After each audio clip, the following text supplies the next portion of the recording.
जय हिंद दोस्तों। आपका SSGS सेंटर में स्वागत। अगर वीडियो अच्छा लगे तो वीडियो को लाइक करें और चैनल को भी सब्सक्राइब करें। हमारा क्लास 10th बिहार बोर्ड के तीसरे चैप्टर में आपका स्वागत है, जिस चैप्टर का नाम है अलस कथा। ये देखने के बाद आप वीडियो में पूरे अच्छे तरह से समझ जाइएगा क्या कह रहा है। समझ गए आप?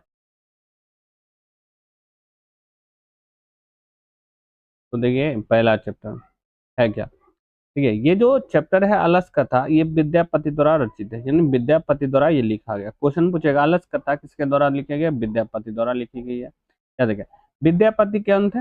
एक मैथिली कवि थे। कौन से कवि थे? मैथिली कवि और संस्कृत के भी कवि। समझिए, दोनों मैथिली कवि और संस्कृत के भी वो लेखक थे, अच्छा का जानकार। अब अलस कथा जो है, ये जो चैप्टर हमारा है, पुरुष परीक्षा नामक ग्रंथ से लिया गया है।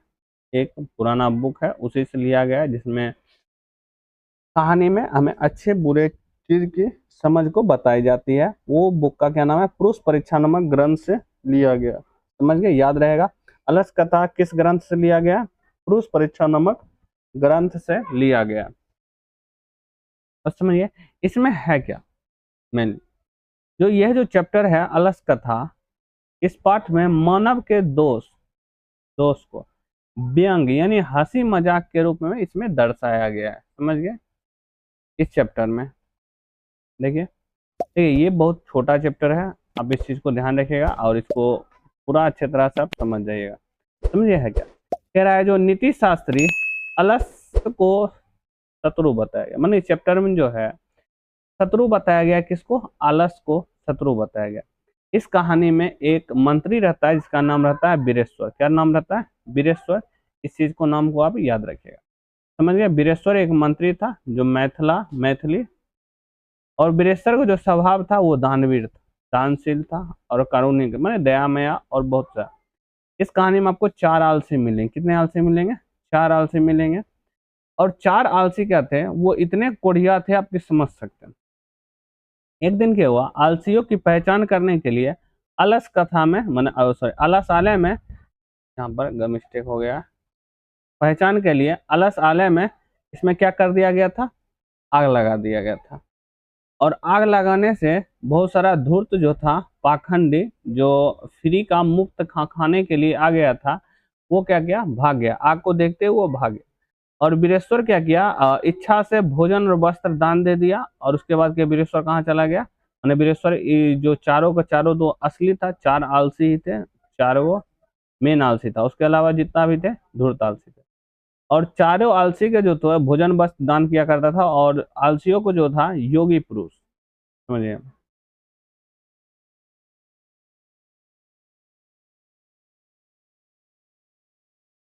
वीरेश्वर जो है लोगों को इच्छा से वस्त्र देता था, और वस्त्र उस्त्र भोजन उजन उसे कराया करता था। चारों जो आलसी थे, इसे योगी पुरुष माने एक अच्छे पुरुष ने केस पकड़ के आग से बाहर निकाला था। समझिए ये कहानी है क्या, समझने की कोशिश। ये जो वीरेश्वर है, ये जो आपका वीरेश्वर है जो मंत्री था, ये वीरेश्वर क्या था? बहुत दानशील आदमी था, दानवीर था। दान दक्षिणा दिया करता था, और आलसियों को भी दिया करता था। तो आलसी के लिए इसने आलस आलय एक झोपड़ा बनाया था, जहाँ पर आलसी लोग जो एकदम महा आलसी रहता है वहां इसको रहने के लिए बहुत सारे आलसी लोग क्या करें? रहे। लेकिन ये धीरे धीरे क्या किया, इसका मंत्री उंत्री देखा, कि जो वीरेश्वर मंत्री के अंतर्गत जो काम करता था, देखा कि आलस आलय में जितने भी लोग हैं उसके आलसियों की संख्या बढ़ रही है। पहले कुछ थी, लेकिन धीरे धीरे क्या कह रहा है, आलसियों की संख्या बढ़ने लगी। अब आलसियों की संख्या बढ़ने लगे, वहां के मंत्री ने सोचा जरूर इसमें क्या क्या धूर्त कोई बहुत सारा आलसी घुस गया। अब वो धूर्त आलसी को पहचानने के लिए, यानी नकली यानी बनावटी, जो सिर्फ है आलसी नहीं है, लेकिन लोभ लालच में दान के कारण, कपड़ा के कारण वो आलसी बन गया। उसके लिए क्या किया, वो वहां पे आया, और वहां आते ही उसका लाभ उठाने लगा। वो जिस चीज सामग्री को ये वीरेश्वर दे रहा था। अब इसी में क्या हुआ, एक दिन क्या हुआ, जब बहुत सारा राशन उसन खत्म होने लगा, तब वहां के जो कर्मचारी थे उन्होंने सोचा कि क्यों ना हम आलसियों की पहचान किया जाए। तो उसने क्या किया, इस आलस आलय में आग लगा दिया, पूरा पूरा आलस आलय में आग लगा दिया। और इसमें 4 आलसी, जो मेन 4 आलसी थे, उस 4 आलसी के अलावा और जितने भी आलसी थे, बहुत सारे आलसी थे, वो भाग गए, सिर्फ 4 आलसी बचे। और इसको योगी पुरुष माने जो अच्छे आदमी थे और वहां के जो सैनिक उनिक थे, वो इसको बाहर निकाल दे, नहीं तो मर जाता।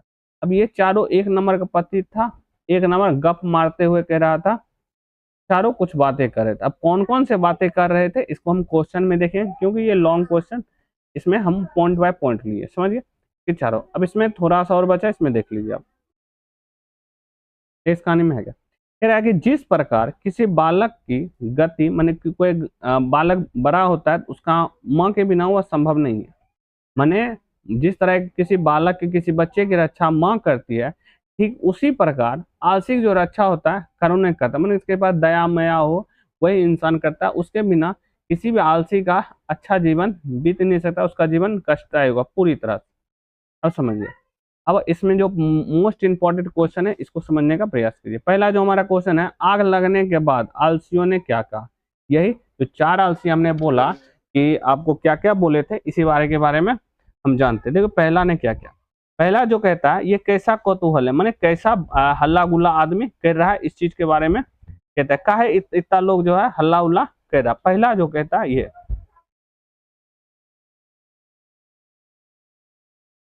तुम्हें दूसरा कहता है कि लगता है कि आग लग गया। तो पहला कहता है कि कैसा कौतूहल है, कैसा हल्ला गुल्ला काहे हो रहा है। दूसरा कहता है लगता है ये आग लग गया। तीसरा कहता है कोई भी धार्मिक पुरुष नहीं है जो मेरे ऊपर क्या दे, जो जल या तो कंबल, यहाँ कपड़ा लिखा हो यानी कंबल, कहता है कपड़ा डाल दे।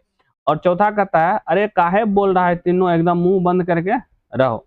समझे, मतलब कि पहला कहता है ये कैसन हल्ला गुल्ला है, पहला जो आलसी रहता है वो कहता है। दूसरा आलसी कहता है लगता है कि आग लग गया। तीसरा आलसी कहता है कोई ऐसा धार्मिक इंसान नहीं है जो हमारे ऊपर पानी रख दे या तो जला पानी से भींगा हुआ कंबल को डाल दे। चौथा कहता है अरे काहे इतना बक बक कर रहे हो, काहे इतना बोलते हो, चुप रहो, सो आराम से। ये था, ये इसका चारों आलसी ने यह बात है। अब कह रहा है आलस कथा पाठ का वर्णन करें, माने जो पाठ है इस पाठ का कह रहा है वर्णन करने के लिए हम अपने किताबें जो लिखा हुआ है किताब में उसी टाइप का, उसमें हम क्या करेंगे, वर्णन करेंगे अपने शब्दों में। समझ गए,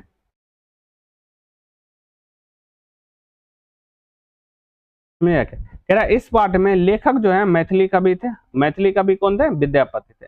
यह पाठ जो है पुरुष परीक्षा नामक ग्रंथ से लिया गया है। इस पाठ में मानव के दोष को व्यंग्यात्मक यानी व्यंग यानी हंसी मजाक के रूप में वर्णित किया गया। बताया गया है आलसी का जो लोग का जीवन होता है वो कारुणिक लोग यानी कि दया मया करे वाला लोग की वजह से चल सकता है, वरना नहीं चल सकता। इस पाठ में आलस को जो है शत्रु बताया गया। क्या बताया, आलस को क्या बताया गया, बहुत बड़ा शत्रु बताया गया। नेक्स्ट हमारा क्वेश्चन देखिए, नेक्स्ट क्वेश्चन कर रहा है क्या हमारा कि वीरेश्वर कौन था। समझे, नेक्स्ट क्वेश्चन है वीरेश्वर कौन था और उसका स्वभाव कैसा था। हमने अभी ही जाना, वीरेश्वर का था मिथिला का एक मंत्री था। उसका स्वभाव क्या था, दानशील था और कारुणिक था, करुणा, और लोगों को क्या भोजन और वस्त्र उस्त्र क्या करता था, दान दिया करता था। ये चीज कौन था यहाँ तक लिख दिया, और उसका स्वभाव कैसा था इसको हमने लिख दिया। इस चीज को आप समझिए। नेक्स्ट हमारा क्वेश्चन है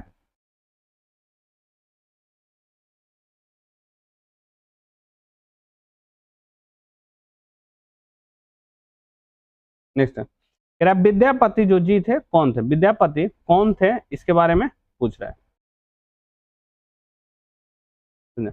विद्यापति कौन थे, मैथिली भाषा के एक महान कवि थे और मैथिली कोकिला के नाम से भी इन्हें जाना जाता है। क्वेश्चन पूछेगा मैथिली कोकिला किन्हें कहा जाता है, या देखिए विद्यापति को ही मैथिली कोकिला कहा जाता है। अब विद्यापति ने अपने मैथिली भाषा में साथ साथ संस्कृत भाषा में कई सारी कविताएं एवं कहानी क्या करिए लिखी है। याद रखिएगा कि विद्यापति क्या थे, एक मैथिली कवि थे और उन्हें मैथिली कोकिला भी कहा जाता है। नेक्स्ट क्वेश्चन, वास्तव में आलसी पुरुष कितने थे, 4 थे, और इनकी पहचान कैसे की गई, आग लगा कर की गई। आला साले क्या गया था, आग लगा। बस इसी चीज को उत्तर देने, क्वेश्चन को अच्छा से पढ़िए। उसके बाद आपको एक भी डाउट बचे तो हम मुझे कहिएगा, आप कमेंट जरूर करिए। समझिए, तो समझिए कह रहा वास्तव में आलसी पुरुषों केवल 4 ही थे। कितने पुरुष थे? 4 ही थे। उनकी पहचान क्या किया? आलस साले में आग लगा के किया गया। कैसे पहचान किया गया? आके मतलब जो वास्तविक में क्वेश्चन पूछ रहा है उसके अलावा आप कुछ ना लिखे, ये चीज बात को आपको ध्यान रखना। नेक्स्ट क्वेश्चन कह रहा है आलसियों को कैसे बचाया गया, मतलब आलसी जो है कैसे बचा, इस चीज को ध्यान रखें। ठीक है, आला साले में जब आग लगा दी गई तो 4 आलसी जो है जो चारों आलसी थे पुरुष आग में देखकर नहीं भागे, माने जो मेन आलसी चारों था वो देख कर भागे भी नहीं किया, किसको? आग को देख कर नहीं भागे। लेकिन कुछ योगी पुरुष थे, माने अच्छे आदमी थे, उन्होंने किया वो चारों आलसी का केस पकड़कर आला साले से बाहर निकाला। याद है कैसे बचाया? चारों आलसी आग से नहीं निकला और कुछ योगी पुरुषों ने अच्छे आदमी ने केस पकड़ के क्या किया? आला साले से बाहर निकाल दिया। तब वो क्या किया? जो आलसी इंसान था वो चारों चारों बच गया। नेक्स्ट देखिए क्या हमारा क्वेश्चन, नेक्स्ट क्वेश्चन कह रहा है क्या?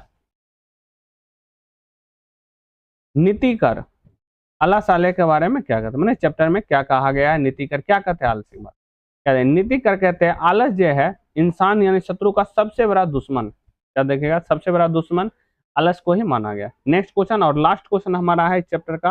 अगर प्लीज वीडियो को अभी तक अच्छा लगे तो वीडियो प्लीज लाइक कर दे, चैनल को भी सब्सक्राइब कर दे। देखिए लास्ट क्वेश्चन हमारा कह रहा है आलसी जो थे आलस कथा में हमें क्या शिक्षा मिलती है, माने इस चैप्टर जो है इस चैप्टर से हमें क्या शिक्षा मिलती है, इसके बारे में ही हमें कहा गया। समझिए, कह रहा है इस पार्ट से हमें यह शिक्षा मिलती है कि आलसी जो लोग होता है अपना जीवन में केवल कारुणिक लोग के वजह से ही क्या करते हैं? वो चल पाते। मतलब अगर कारुणिक लोग नहीं रहेंगे तो उसका चलना क्या हो जाएगा? मन उसका जीवन दुश्वार हो जाएगा। कुछ लोग इतने आलसी होते हैं कि सामने मौत को देखकर भी आलसीपन को नहीं त्याग पाते। जिस तरह इस कहानी में हमने देखा कि 4 जो आलसी था वो अपना मौत सामने था, आग लगा हुआ, लेकिन उसके बावजूद भी इस कहानी से नहीं भगा। यानी कि कुछ आलसी ऐसे होते हैं जो मौत को देख के भी अपना आलसीपन क्या करते हैं? नहीं छोड़ते। यानी इसलिए कहा गया आलसी जो है इंसान का महान शत्रु है, इंसान का सबसे बड़ा शत्रु। इस चैप्टर के आधार पर आलस को ही माना गया। इसलिए हमें क्या करना चाहिए? आलसीपन को त्याग देना चाहिए। समझिए। तो आई थिंक ये वीडियो आपको अच्छा लगे तो वीडियो को लाइक करें और चैनल को भी सब्सक्राइब कर ले। तो मिलते हैं हम अपने नेक्स्ट वीडियो में। जय हिंद, जय भारत।